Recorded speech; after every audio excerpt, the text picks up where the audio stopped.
नमस्कार दोस्तों, आदाब, सत श्री अकाल, ओम शांति। बहुत बहुत स्वागत करती हूँ आप सभी का आप ही के अपने पसंदीदा कार्यक्रम ज्ञान से भरे इस कार्यक्रम ज्ञानोदय संतोष दीदी के संग, जिसमें हम जीवन से जुड़े अनेक विषयों के बारे में चर्चा करते हैं। दर्शकों, आज हम बात करने वाले हैं पावर्स के बारे में, शक्तियों के बारे में। इस संसार के अंदर बहुत सारी पावर्स बताई गई हैं, जैसे mental power, physical power, money power, post position का पावर। और यदि किसी देश की बात करें तो ये कहते हैं कि किसी के पास कितनी मिसाइल्स हैं, किसी के पास कितने वेपन्स हैं। तो जितना ज़्यादा ये वेपन्स और मिसाइल्स होती हैं तो कहते हैं कि वो देश उतना ही पावरफुल है। तो ऐसी तरह तरह की शक्तियाँ इस संसार में मौजूद हैं। लेकिन प्रश्न ये है कि इनमें से सबसे बड़ी पावर कौन सी है? क्या कोई और हटके पावर है? तो आज इसी विषय पर हम चर्चा करने वाले हैं। हमारे बीच में मौजूद हैं हर बार की तरह आदरणीय संतोष दीदी जी। दीदी, एक बार फिर से मैं आपका बहुत बहुत स्वागत करती हूँ। ओम शांति। ओम शांति। दीदी, ये जो संसार है इसमें हर किसी को पावर का बड़ा क्रेज है। किसी को चाहिए कि मैं बहुत बड़े पोस्ट पोजीशन पे चला जाऊं, किसी को ये क्रेज होता है कि मेरे पास बहुत सारा पैसा आ जाए, किसी को ये क्रेज होता है कि मेरा माइंड जो है बहुत ज़्यादा पावरफुल बन जाए।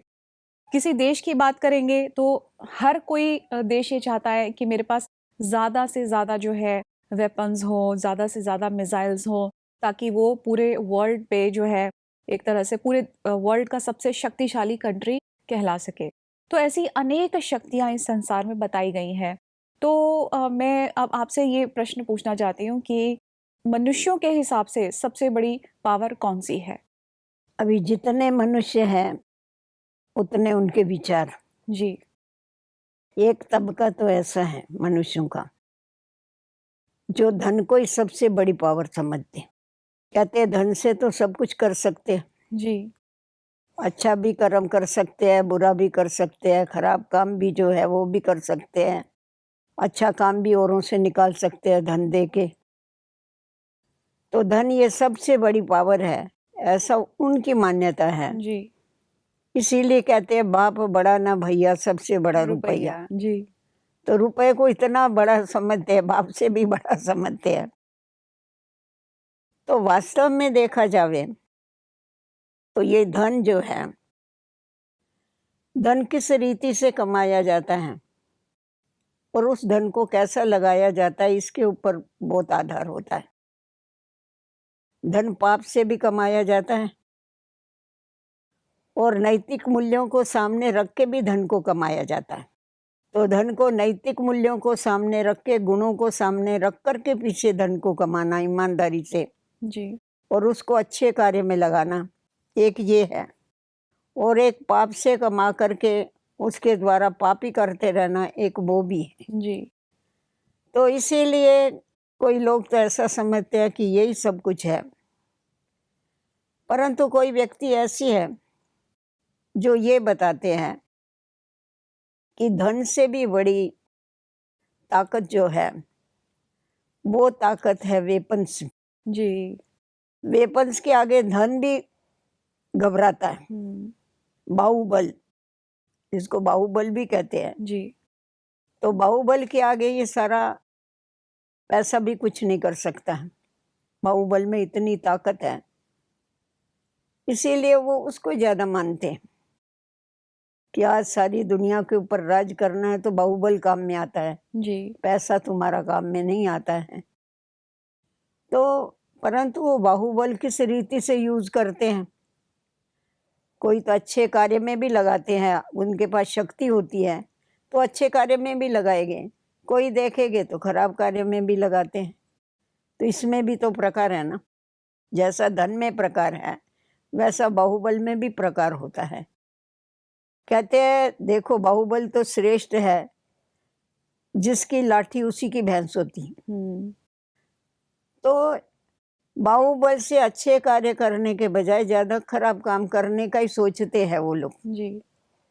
तो अभी हम लोगों को ये देखना है कि ऐसी कौन सी शक्ति है जो धन को भी श्रेष्ठ ऊंचे कार्य में लगा सकें, बाहुबल को भी स्थापना के कार्य में लगा सकें, सुख देने के कार्य में लगा सके वेपन्स को भी, क्योंकि ये साइंस जो है, साइंस सुखदाई भी है, परंतु इसको अगर उल्टी रीति से यूज करते हैं तो ये दुखदाई भी है। जी।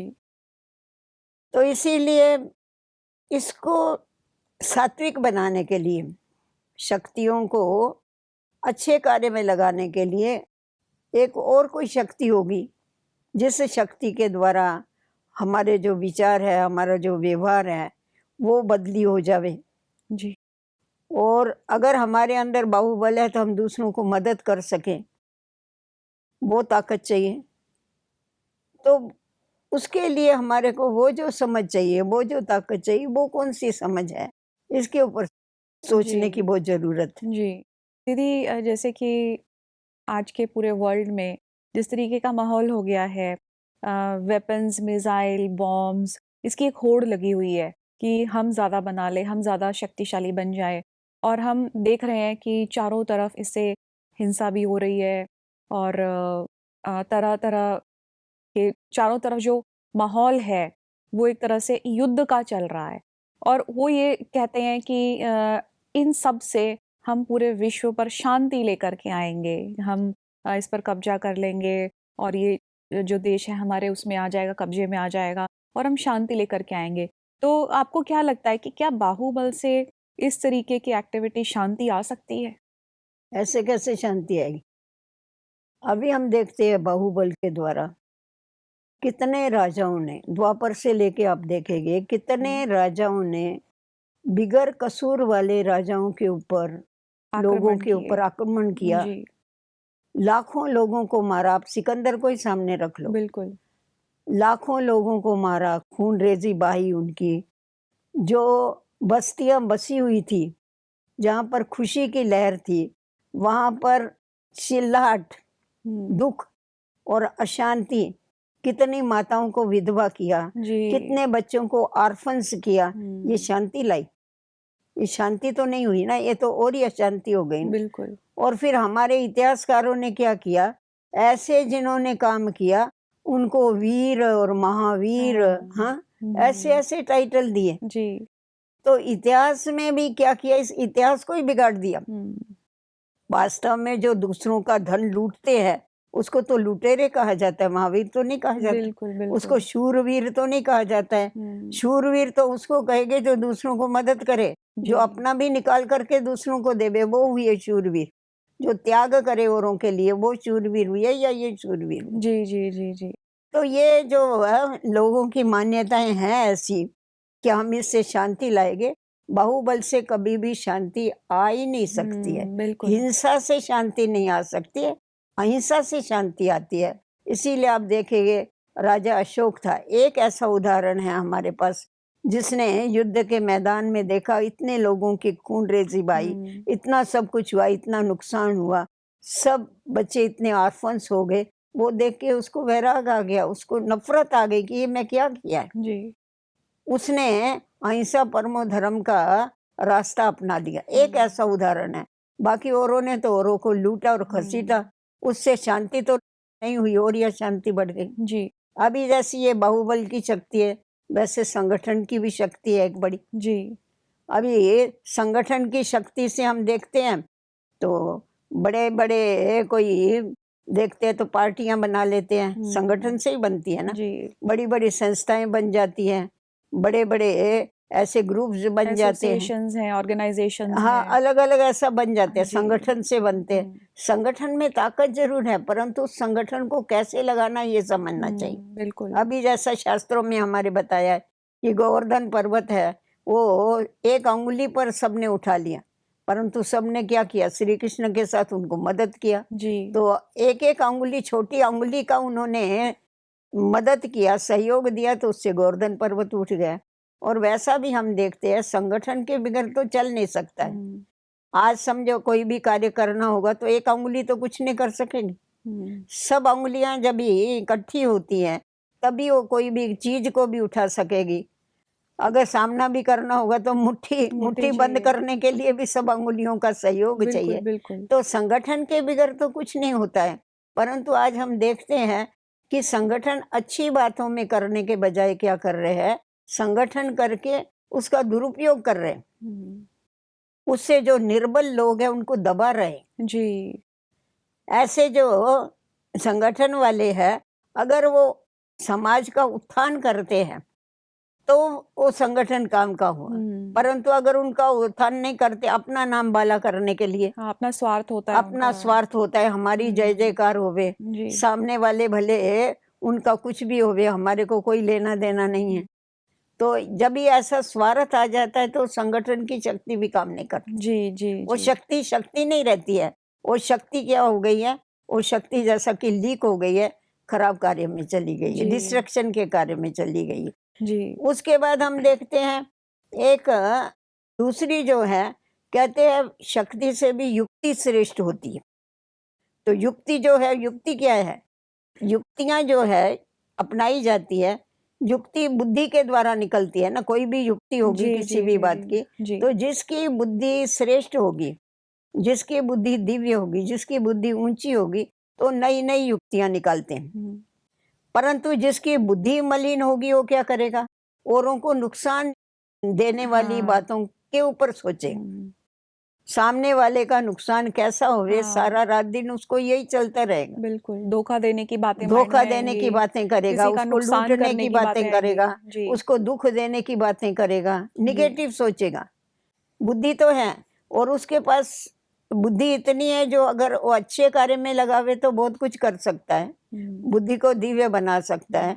परंतु बुद्धि को दिव्य बनाने के बदले क्या करते हैं? उल्टे रास्ते पर चल जाते, हुँ। जिससे औरों का नुकसान हो जाता है। जी। जैसा बाहुबल के द्वारा लोगों को गुलाम, पहले तो गुलाम की प्रथा चल रही थी ना, जी, गुलाम जी, बना जी। के रखते थे, उनकी खरीदी बिक्री करते थे हुँ। मनुष्यों की, उनको बिल्कुल। गुलाम बना के उनके ऊपर अपना शासन करते थे। जी। तो ये जो है शक्तियां अच्छे कार्य में लगाने के बजाय आज मनुष्य खराब कार्य में हुँ। शक्तियों को लगा रहे हैं। जिसकी वज़ह से तो पतन हो रहा है संसार पतन का। हो रहा है। जी। तो अभी यही जो शक्तियां हैं, ये कोई समझते हैं कि वाणी की शक्ति ये श्रेष्ठ शक्ति, और रियली है ऐसा। जी। इसीलिए कहते हैं कि ये जो वाणी है, ये पट में भी बिठाती है और खट पर भी बिठाती जी। है। ये वाणी तुम्हारे को ताऊजी तख्त पर भी बिठाती है और मौत के तख्ते पर भी चढ़ाती है। ये वाणी बिल्कुल। ऐसी है। ये वाणी जो है ये कतरनी का भी काम करती है, तो सुई धागे का भी हुँ। काम करती जी। है। इसीलिए जो वाणी को ज्यादा शक्ति मानते हैं, वाणी ये बड़ी शक्ति है, ऐसा मानने वाले क्या करते हैं?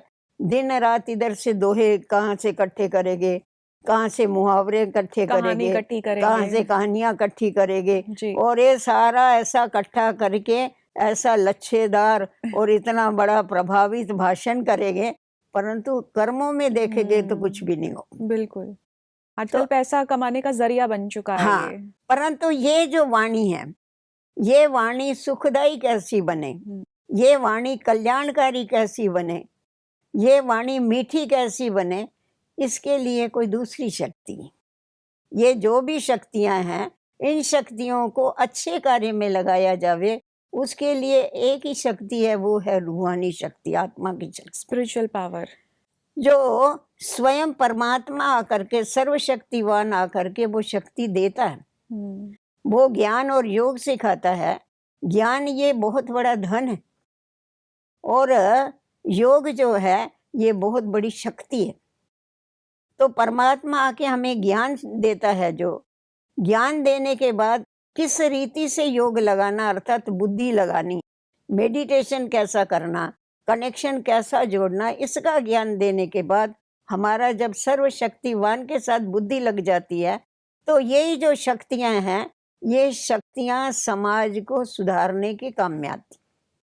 यही शक्तियां क्या होती है, ये पुरानी दुनिया को नया बनाने के काम में आती। यही शक्तियां हिंसा नहीं करती है, परंतु हिंसा से छुड़ाने का काम करती हैं।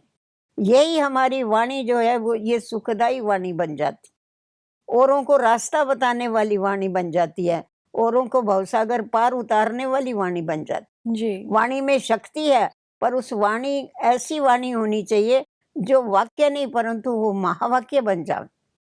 और लोग इंतजार करे कि ये कुछ बोले हमारे लिए। जी ऐसी वाणी होवे पावरफुल जिससे सामने वाले को फायदा होवे, ना कि नुकसान होवे। आज वाणी के कारण तो झगड़े लगे पड़े हैं जिधर बिल्कुल उधर। बिल्कुल जिसमें ज्यादा बोलने की ताकत है वो बोल बोल के दूसरे को एकदम ढेरी कर डालता है। जी तो और ये सब शक्तियां जो है, इसमें रूहानियत की आवश्यकता है, इसमें ज्ञान की आवश्यकता है, आध्यात्मिक ज्ञान की आवश्यकता है, और परमात्मा के साथ बुद्धि के योग की आवश्यकता है। जिससे क्या होगा, सर्वशक्तिवान को हम जितना जितना याद करते हैं वो शक्तियां हम आत्माओं के अंदर आती जाती है, और उन शक्तियों के द्वारा ये जो शक्तियां हैं, ये शक्तियां जो है ये अच्छा कार्य कर सकती। जी जी यानी कि धन भी स्पिरिचुअल अच्छे पावर। कार्य में लगाएंगे, औरों जी की सेवा में लगाएंगे। बाहुबल की शक्ति है तो औरों का कल्याण करो, उसके लिए कंस्ट्रक्शन का काम करो, डिस्ट्रक्शन का काम क्यों कर रहे हैं? जी जी जी उनको अच्छों को अच्छा रास्ता बताओ, लोगों को ये करो ना। जी तो इसका मतलब स्पिरिचुअल पावर जो है वो सबसे बड़ी पावर सबसे है। बड़ी पावर है, और जी उसी की आज कमी है, लोगों को फुर्सत नहीं है उसके लिए। जी सब अपने धंधा धोरी में, पैसे कमाने में, इसमें ही लगे हुए हैं, क्योंकि वो समझते हैं वो ही बहुत इंपॉर्टेंस है जीवन के जी लिए।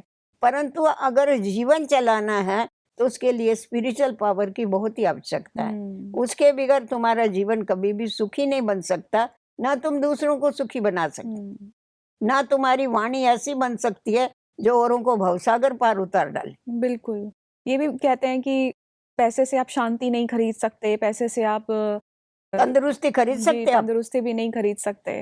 पैसे से अच्छे, हाँ देखो बीमारी है, पैसे से अच्छा हॉस्पिटल में जाके ट्रीटमेंट ले सकते हैं, परंतु तंदुरुस्ती तो नहीं खरीद सकते उससे। जी पैसे से ही सब कुछ होता है ऐसा नहीं। धन, परंतु कौन सा धन? ये अविनाशी ज्ञान धन है जो ये सब सुख देने वाला है। जी इससे हमें सर्व प्राप्तियां होती है। बाकी ये तो सब कुछ जो है विनाशी धन जो है, इसको अच्छे कार्य में लगाना। देखो वही व्यक्ति है, एक धनवान व्यक्ति है, वो कंजूस है। दूसरा धनवान व्यक्ति है, वो दानी है। वो अच्छा श्रेष्ठ कर्मों से कमा करके औरों को दान दे रहा है, जी और ये क्या कर रहा है? पैसे को इकट्ठा कर रहा है। तो समाज का काम भला किया इसने। जी धन से बिल्कुल भला होगा ऐसा कहेंगे तो धन से भला कहाँ हुआ? भला तो हुआ ही नहीं। वो तो अपनी पेटियां भर रहे हैं, भले दूसरों के पेट खाली रहे, इसकी तो पेटियां भरी जावे। बिल्कुल बिल्कुल दीदी एक चीज ये आती है कि स्पिरिचुअल पावर जैसे आपने बताई कि सबसे बड़ी शक्ति है संसार के अंदर, तो स्पिरिचुअल पावर हम अपने निजी जीवन में किस तरीके से अप्लाई कर सकते हैं ताकि हम अपना जीवन जो है सुधार सकें, समाज को भी सुधार सकें? देखो, जिस समय पर हम ईश्वरीय याद में रहते हैं, तो ईश्वरीय याद में रहने के बाद हमारे कर्मों में परिवर्तन आता है, हमारी वाणी में परिवर्तन आता है, हमारे कर्मों में परिवर्तन आता है, क्योंकि हमारे परमात्मा के आध्यात्मिक ज्ञान के द्वारा हमारे विचारों में सबसे बड़ा परिवर्तन आता है। जी तो जो हमारा पहले दृष्टिकोण होता है ना, औरों को दुख देने वाला दृष्टिकोण, वो बदली होकर के हमारा सुख देने वाला दृष्टिकोण हो जाता है। हम समझते हैं सब सुखी रहे, और ये सारा परिवार ही हमारा है, सारा विश्व ही मेरा परिवार है। तो जब विश्व को हम अपना परिवार समझ लेते हैं, सबको अपना समझते हैं, तो उस समय हमारे को क्या होता है? यही होता है कि सब सुखी रहे, सब आनंद में रहे। हम सबको जितना हो सके उतना, जिस तरह परमात्मा सर्व को सुख देता है, वैसे हम सुखदाता के बच्चे होने के कारण हमको सबको सुख देना है। जी ये एक भावना हमारे अंदर उत्पन्न हो जाती है, रहम की भावना उत्पन्न हो जाती है, कल्याण की भावना उत्पन्न हो जाती है। तो जिसके कारण हमारे जो कर्म है वो स्वतः ही श्रेष्ठ बनते जाते हैं, जी और हमारे कर्मों के द्वारा औरों को सुख मिलता है, क्योंकि सुख और दुख ये कर्मों के ऊपर आधारित है ना। बिल्कुल बिल्कुल जैसे स्पिरिचुअल पावर की बात आपने कही है, लोगों के मन में यही धारणा रहती है कि अभी तो पैसा कमा ले, जिंदगी पड़ी है स्पिरिचुअलिटी की तरफ जाने के लिए, क्योंकि बिना पैसे के तो ना आप रोटी खा सकते हो, ना आपके पास मकान आ सकता है। सबसे पहले तो धन ही चाहिए, लोगों के मन में ये माइंडसेट हो चुका है कि जीवन जीने के लिए धन ही सबसे पहले चाहिए, पहले ये सब चीज़ें कर लेंगे उसके बाद हम स्पिरिचुअल पावर्स के बारे में सोचेंगे। तो आप क्या कहेंगे इस बारे देखो में? ऐसा है बहन, शरीरों पर तो एक सेकंड का भी भरोसा नहीं। जी आजकल तो मौत जैसा मुंह खोल के खड़ी है, किस समय किसका अंत आ जाएगा बोल नहीं सकते। तो इसीलिए हम कल करेंगे कहते हैं, कल कर करते काल ही खा जाएगा। हमेशा कहा जाता है आज हमारे हाथ में है, कल काल के हाथ में है। तो जो भी हमें शुभ कार्य करना है वो कल नहीं करना है, वो आज करना है। धन नहीं कमाओ ऐसा नहीं बोला, परंतु कौन से रास्ते से तुम धन कमा रहे। आज जो जो धन कमाने का जिनको लालच है ना, वो कोई भी रास्ते अपनाते हैं, और खराब रीति से जब वो धन कमाते हैं तो उनका अंत जो है वो बहुत खराब होता है। बिल्कुल। इसीलिए धन कमावे किसके लिए कमाते? पोतरों के लिए, अपने पीछे की पीढ़ी, हमारी 7 पीढ़ी सुखी रहे, खुद का तो छोड़ो, परंतु 7 पीढ़ी हमारी सुखी रहनी चाहिए, ऐसे लोभी लोग बैठ करके ये करते। जी। एक बड़ा अच्छा दृष्टांत बताते, बोला एक सेठ था, उसने कभी दान पुण्य नहीं किया, कुछ नहीं किया, बहुत पैसा कमाया, बहुत पैसा कमाया, और पैसा कमाने के बाद कभी अच्छा कार्य तो उसने किया ही नहीं, और अपने बच्चों को भी इतना कुछ उसने बताया नहीं किया। अचानक उसकी मौत हो गई।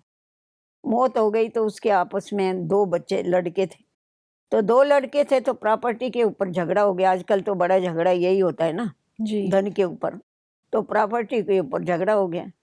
झगड़ा हो गया तो इसने, ये देख रही थी ये आत्मा ऊपर से, इसको ये भगवान को बोला कि मैंने इतना सारा कुछ किया, तो मेरा धन, मैं जिनके लिए धन कमाया वो कैसे मेरे को एक लड़ बार रहे बताओ, हैं। फिर पीछे भेजना जहाँ भेजना हो। जी जी जी। तो वो ऊपर से देख रहा था, देख रहा था, तो क्या हुआ, इसने बहुत मेहनत करके बहुत बड़ी जमीन लिया हुआ था। तो उनका आपस में इतना झगड़ा हो गया बच्चों का, तो उसकी जो छोटी बहू थी उसने क्या किया, वो जो जमीन के कागजात थे ना वो फाड़ करके उसने गटर में डाल दी। ये देख के उसको इतना दुख हुआ, उसने कहा मैंने मेरा खून पसीना बहा करके इतनी बड़ी प्रॉपर्टी बनाई, और इन लोगों के लिए बनाई, जी। और वो तो सारा गटर में चला गया। तो उसको धर्मराज ने कहा वो गटर में नहीं गया, तेरा जीवन भी गटर में चला गया। बिल्कुल। तुम जिनके लिए इतना सब कुछ करता है, तुमने कभी ये तो सोचा ही नहीं कि मैं मेरे लिए भी तो कुछ करूं। जी। उसके लिए तो तुमने कभी, ये तुम्हारा हाथ ही नहीं चला। बिल्कुल। औरों की तुम फिक्र किया, पर खुद की तो फिक्र ही नहीं किया। तो इसीलिए धन कमाना मना नहीं है, पर कौन से रास्ते से कमाना है, जी, जी, कैसा जी, कमाना है, और उस धन को कैसा लाना है काम में, इसकी समझ चाहिए। मतलब कि स्पिरिचुअल पावर्स को हम डेली रूटीन में अपने प्रैक्टिकल लाइफ में शामिल करें, चाहे वो हम धन कमाते हैं, जो चाहे भी कार्य कोई, करते हो उसको प्रैक्टिकल में लाओ ना, जी, जैसे स्पिरिचुअलिटी को लाओ ना प्रैक्टिकल में। आजकल लोग जो हैं बहुत ज़्यादा पोस्ट पोजीशन के पीछे बहुत ज़्यादा भाग रहे हैं कि मैं एक अच्छी पोजीशन मिल जाए, मैं कोई जगह का चेयरमैन बन जाऊं, अरे प्रेसिडेंट भले बन जाके जाऊं। चेयरमैन बने, जी। पर दूसरे को खींच के खुद बैठने की नहीं करें। आजकल ये प्रवृत्ति बहुत हो गई तो है। ये हो गया तो कभी आगे नहीं बढ़ते हाँ हैं ना, कि फिर दुखी होते रहते हैं। दुख देते हैं तो हाँ दुखी होते रहते हैं। को ये ये नहीं है। समझते हैं, जी। खुद आगे बढ़े भले, परंतु दूसरों को तुम बोलेगे उसकी सीट को धक्का दे के मैं उसकी सीट पर बैठ जाऊं, इससे तो कुछ होने वाला नहीं। आज के टाइम में सबसे ज़्यादा लोगों को ये हो गया है कि मुझे पॉपुलर होना है, पॉपुलर होना। पॉपुलर होना है, मुझे सेलिब्रिटी बनना है, लोग मुझे जाने, लोग मुझे पहचाने। उसके लिए वो किसी भी हद तक जा सकते हैं। वो रिश्वत जैसी चीज़ भी अपने लाइफ में कर रहे हैं। देखो अ, रिश्वत तो कॉमन हो गया है। जी। हाँ, जी। उसके लिए तो कोई डरता नहीं है, ये लोग कोई नहीं डरते। बिल्कुल। आराम से आज ऑफिस में जाके कोई काम आपको कराना होगा था, पहले वो बोलते हमारा भी तो चाय पानी निकालो ना। हाँ जी। वो नीचे से लेके ऊपर तक यही चलता। जी जी जी जी। पहले डरते थे, टेबल के नीचे से लेते थे, अभी टेबल के ऊपर से लेते। जी। सारी वो दुनिया को मालूम। लोगों के मन में कर्म फिलॉसफी का डर बिल्कुल खत्म हो चुका है आज के बिल्कुल टाइम खत्म में हो। कि ये सब चीज़ें करने से हमारी लाइफ जो है आगे चल के हमें परेशानी और दुख झेलना पड़ सकता है। तो दीदी आज जो ये टॉपिक था, बहुत ही अच्छा टॉपिक हमने आज लिया, और उसमें आपने पावर्स के बारे में जो बताया है, और उसमें सर्वश्रेष्ठ जो पावर है सचमुच स्पिरिचुअल पावर ही है जो एक इंसान का जीवन निखारती है। और श्रेष्ठ कर्म जो है स्पिरिचुअल पावर जब आती है तभी हम कर सकते हैं, और किस तरीके से चाहे हम धन भी कमा रहे हैं, कुछ भी कर रहे हैं, लेकिन स्पिरिचुअल पावर का यदि हम इस्तेमाल करते हैं तो धन को भी हम श्रेष्ठ रास्ते पे लगाते हैं। दीदी इस डिस्कशन करने के लिए मैं आपका बहुत बहुत शुक्रिया अदा करती हूँ। ओम शांति। ओम शांति। तो दर्शकों, आज के इस एपिसोड से हमने ये सीखा कि जो सबसे बड़ी पावर है इस संसार में वो स्पिरिचुअल पावर है। क्योंकि यदि स्पिरिचुअलिटी हमारे जीवन के अंदर है, स्पिरिचुअल पावर्स हमारे जीवन के अंदर है, तो हम चाहे किसी भी पोस्ट पोजीशन पर हो तो हम उसका गलत इस्तेमाल कभी नहीं करेंगे। हम किसी भी पोस्ट और पोजीशन पर जब जाते हैं तो हम लोक कल्याण की भावना रखते हैं। और धन की भी पावर यदि हमारे पास है, स्पिरिचुअल एंगल हमारे पास है, तो हम धन को भी सर्वश्रेष्ठ रास्ते पर लगाते हैं, दूसरों के कल्याण के लिए, भले के लिए लगाते हैं। तो दर्शकों, आज का ये एपिसोड हम यहीं समाप्त करेंगे। अगले एपिसोड में फिर से मिलेंगे। हमें दीजिए इजाजत। नमस्कार। ओम शांति।